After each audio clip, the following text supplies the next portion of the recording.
Welcome back to FMGP. My name is Mark, and today we're going to be doing something a little bit different. We're going to be recharging the AC on my 2003 Ford Explorer Sport Trac.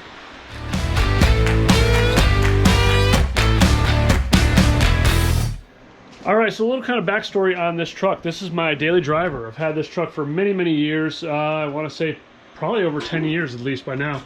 And it's been pretty good to me, with the exception that now, with it being just about 20 years old, I'm starting to see wear and tear. Rebuilt the front end, did some stuff in the rear, had to do a fuel pump, all the good stuff. Now, a few weeks ago, it was hot. So I went to top off my AC and found out that I had zero AC in the system. Hoping that it was just a very slow leak, I went ahead and filled the system anyway against my better judgment, and found out that the evap was leaking. You could hear it, hissing from, outside. So what I did was I went ahead and replaced the evap coil and the dryer. So I'm ready to put this thing into a state where I can recharge. Now, Orion Motor Tech, or OMT, was nice enough to send me this AC recharge kit. Includes a pump, some gauges, and some other stuff. We'll get into the boxing here in a moment. Now, you might have seen their tools on my channel once before. I used their rear axle bearing puller kit to great success. So I'm having some really high expectations for this stuff. So let's go ahead, get in the box, and see what we have. All right, that was a super quick unboxing. So here's what we got. We got a 3-way AC diagnostic gauge kit. We got a user manual to kind of walk you through what you need to do. We have a halogen leak detector. That's pretty cool. Might come in handy. Hopefully not, as long as I installed everything right. And a carrying case, or like a case. And most importantly, the vacuum pump. So full disclosure, I am not an AC guy. I very seldomly ever work on ACs. Although I was AC certified back in school, probably about 20 years ago, I've forgotten everything. I know just the basics, and I'm hoping that that's all I'm going to need to kind of get through this video. So there are probably more people smarter than me, but from my understanding, once you evacuate the system, you change your components for AC, you want to put it into a vacuum state to boil off any moisture that is in the system. Now, what happens is, if there's moisture in the system, I think it messes A, with the components, and B, it doesn't cool effectively. The less moisture in the system, the cleaner the refrigerant, the colder it can get your environment.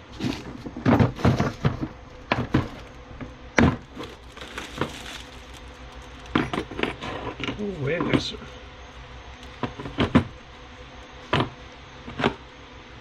Okay, cool. So what we have in the gauge set is just the gauges, low side, high side. We have the ports that go onto the actual car, high side, low side, and it looks like we have a can adapter. So when you go into the AC, and or when you go buy cans of AC, you find out how much your car takes in ounces. As long as it's empty, for the most part, if you have something in there, you should evacuate it legally. And take it to a shop and have them evacuate it, and then you refill it with the amount that you need, or that's registered for your car. But this we'll be using this, and I think this is some type of adapter, not really sure. We got the hanger for the gauges, and then all the wires. Now the yellow is, let's see, the yellow is the feed line. So if we were going to put AC or refrigerant or oil, we do it through the yellow into the gauges, and then the blue and the red. Blue being low, red being high side. All right, let's see what's in here.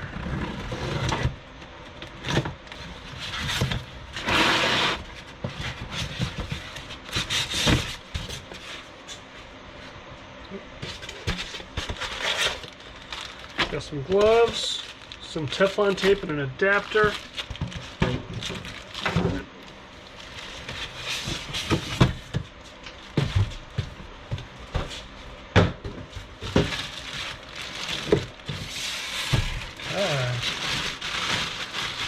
Now we got the vacuum pump. That's nice. It comes with the oil you need. Not for the AC unit, but this is for the pump, so that way it doesn't run dry and overheat and seize up on you. Let's fill this thing up with oil. Sure don't have anything on there. Alright, so before you go ahead and use the pump, you got to make sure that it's oiled up, because it does come in with some oil, but that's just to keep stuff from getting dry or rusty. And don't do like me and spill it all over the darn place. There we go.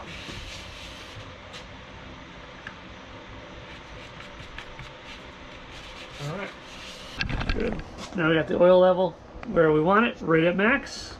So now I got the pump all squared away, oil level all set. We're going to assemble the gauges. Now I did this off camera because I wanted to make sure that my system was fixed before we went ahead and did this, full disclosure, but we'll go through the process anyway. Blue hose goes to the blue, that's the low side. Red side, or red hose, goes to the red gauges, that's the high side. Now if you kind of go to the ends of these hoses, same thing here, it even says it on here, low, and it's blue. Now if you've never done this before, oops, let's back that out a little bit. You back this out so it's closed. That way the pin is all the way inside the collar. Pull the collar back, put it on just like that, and then you slowly open it, and that's it. You don't got to crank on these things. Nothing you have to super crank on. The fittings are not designed for high torque. It's literally just a snug, and that's it. All right, so just kind of recap. The high will only go on the high side. This is a much bigger hose, or much bigger opening than the low side. So that way you can't really ever mess that up too much. Let me just see. Yep, that's engaged. Okay. All right, so to make sure that this system is whole, like, you need to make sure all the moisture is out of the system, because moisture kills AC systems, as well as if it's not holding a vacuum or holding pressure, it's just going to leak out in the atmosphere, and that's a no-no. That's not good.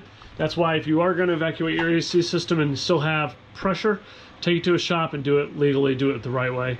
Don't do it backyard style where you just, you know, stick something in the valve and just let it all hang out, or crack a connection or something. Just don't do that. So as you can see right here, the gauge is fully open. Oops, let me open it. Okay, fully open. I have zero pressure there, zero pressure here. What we're going to do is open both valves, because we want to put this into a vacuum state. Crack this.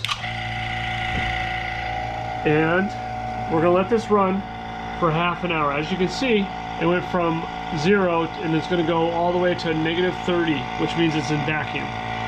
So I'm going to let this run for about a half an hour, 45 minutes. I'll come back. Just what this is doing is pulling out any moisture in the system, because the vacuum will burn off any moisture. You don't want moisture inside the system because it messes with the refrigerant, and also messes with the components of the AC system. So we'll go ahead, let the pump run for a half an hour, and we'll be right back.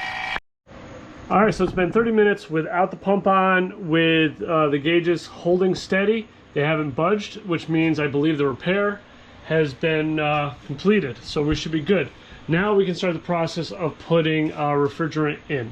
So now we can start refilling the system. Now I'm gonna wear gloves. These came in the kit.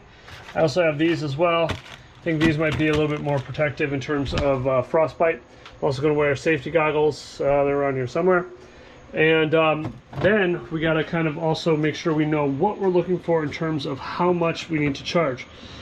Now, somewhere under the hood, as long as your car hasn't been repainted or messed with, either under the hood or on this front cowl here above the radiator, it should tell you roughly how much coolant you need.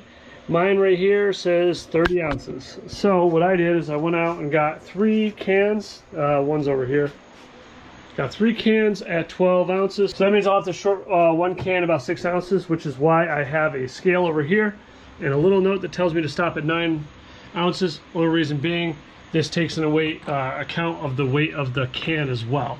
So that way I'll just kind of, you know, stop at 9. And even if I'm a little under, I should be good. Okay, so just to reiterate, my pump's been disconnected. I'm still at a really good bit of vacuum. It hasn't budged since I took it off the pump a little over a half an hour ago. My valves are still closed, so what I'm going to do now is just make sure everything is clear here under the hood, so there's nothing going to hit any belts or fans or anything like that. And I'm going to go ahead and start the vehicle, turn the AC on, and now we can start the recharge. So let's get this going. Don't mind the mess. Max AC. And just so everyone sees, we got the AC on. And one other thing to note too, what's nice about this kit is they do include the puncture cap for these off-the-shelf cans in the kit, which is nice. So what I can do is I'm going to make sure this is fully closed. No, I'm sorry, I'm making sure it's fully backed out. So that little puncture pin is all the way in. And then I'm going to connect that to my AC cans and then connect it to my hose.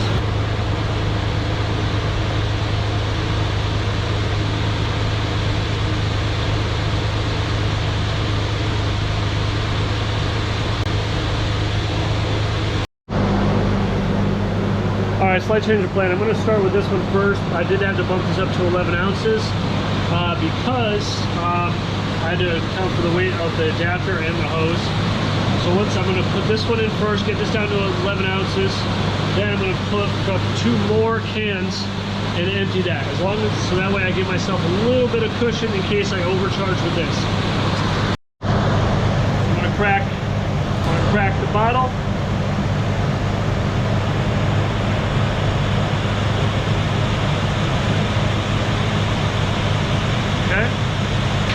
Bottle is now cracked. Now I'm just going to crack the low side only.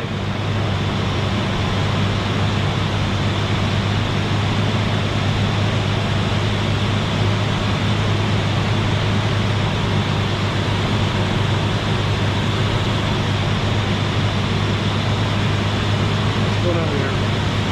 Okay, so let's get caught up. So I had some technical difficulties. What had happened was, my low pressure switch, which is a plastic nut with the switch on it, I over torqued when I installed it on the dryer. And what happened was it over torqued and wouldn't hold the seal, and my the refrigerant was pissing out over here. So I got a new one, and I just snugged it up by hand. So far so good.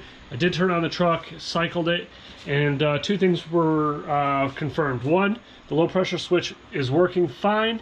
It's also not leaking. And second, the compressor cycled, which means it held pressure and the low pressure switch is working. So we're good there. And just as I was kind of getting ready to film this, I found out that one of my cans leaked. I only put 1 can in, and I punctured the next one to get ready to go when I was filming, and I found the leak, and I thought I had it totally sealed.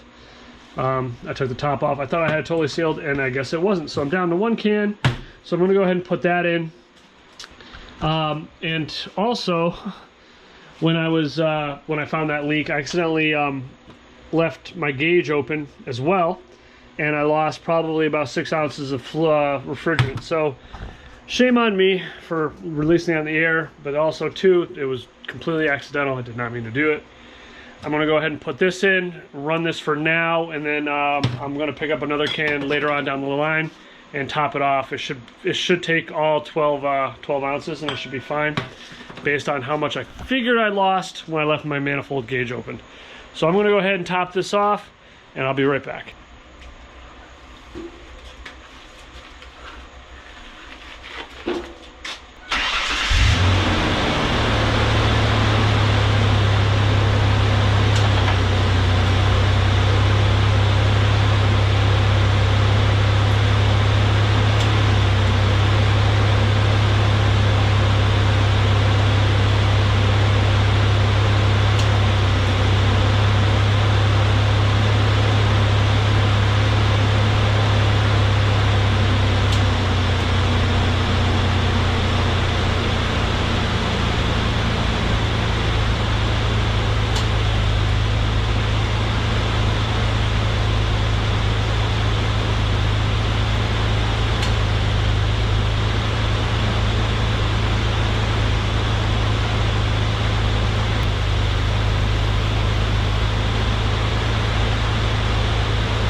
Definitely going from no AC to even some AC is definitely a plus. All in all, not a bad repair. I'm really happy with how it went. It definitely could have been a lot worse. AC work isn't as bad as I kind of chalked it up to be, considering I haven't done AC work in probably over 20 years since I was in tech school years and years ago. One thing that definitely made it easier was OMT's AC kit. Definitely check out Orion Motor Tech. They have a ton of different tools. They don't just have AC stuff. They have fan clutch tools, bearing puller tools. Like, check out their website. They probably have what you need. A couple quick takeaways from this repair. I myself want to get more familiar with using the gauges and the manifold to refill the system. I definitely struggled with that here, and you'll probably see that in the video, as well as verifying some of my work on the AC system. Now, I had a couple leaks, and luckily I was able to repair them quickly and easily with nothing more than an O-ring and a $13 sensor. But each repair, you get a little bit better and you learn something new for the next time. With that being said, catch you on the next one.